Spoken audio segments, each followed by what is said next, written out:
So yan, nagbigay galang po tayo. Even we have different beliefs, I still respect. Yeah. Because respecting is very good. And so this is what you see here under the big Buddha. Thank you.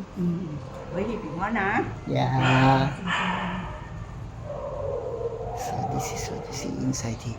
I think this is a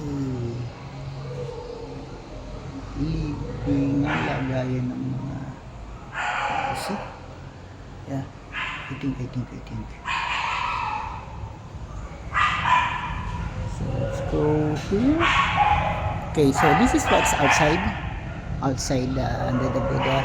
So I believe I give respect. Yeah. Although that's not my belief,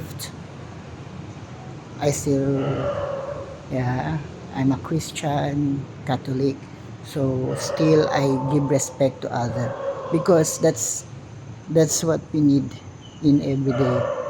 Yeah, give respect to everything that we do.